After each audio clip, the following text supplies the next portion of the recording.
YouTube has become a den for all kinds of psychotic internet trolls who will find any honest mistake, mispronunciation, brief misunderstanding, or whatever minor detail they can cling to for defamatory purposes, and use it to try and undermine an opponent's credibility.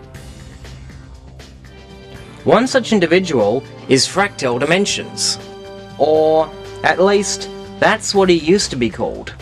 His new username is a combination of two names that I once mispronounced.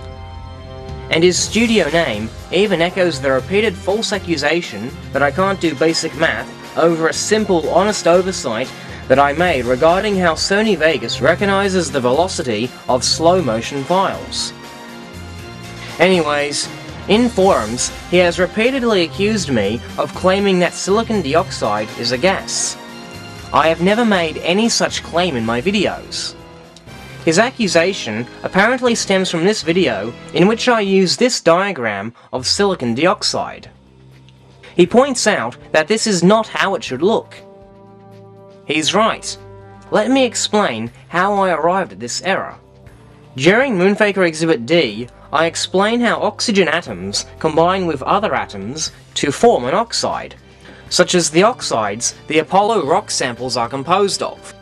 For visual aid, I needed pictures of oxygen and silicon atoms bonding together. A friend of mine, who wishes to remain anonymous, was kind enough to create such a diagram on his computer. This is what he sent me. It looked okay when I first saw it. After all, the molecular formula for silicon dioxide is SiO2. Meaning that it has two oxygen atoms for every silicon atom. However, his rendition of SiO2 had the structure of a simple molecule, rather than a crystal, which is what SiO2 is. I am a little embarrassed by this, because atoms, molecules, crystals, and so forth were some of my favourite topics in chemistry and physics.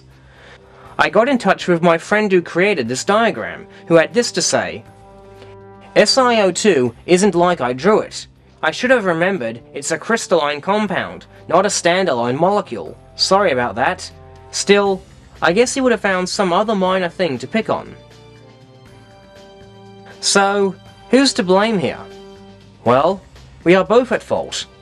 My friend for creating a simplified version of silicon dioxide, thus unintentionally giving it the appearance of a gaseous molecule instead of a crystal, and I am equally at fault for not checking his design over before putting it in my video. Fortunately for me, I never claimed verbally that silicon dioxide is a gas. I correctly explained how it is made, but I had the misfortune of showing an inaccurate model to go with my narration.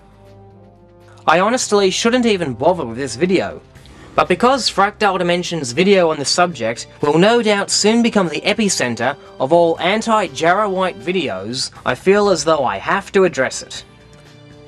Rest assured, these diversionary tactics of hyping over simple and honest mistakes will not deter me from completing my objectives. I have a whole new series of videos underway, and I intend to complete them. Stay tuned.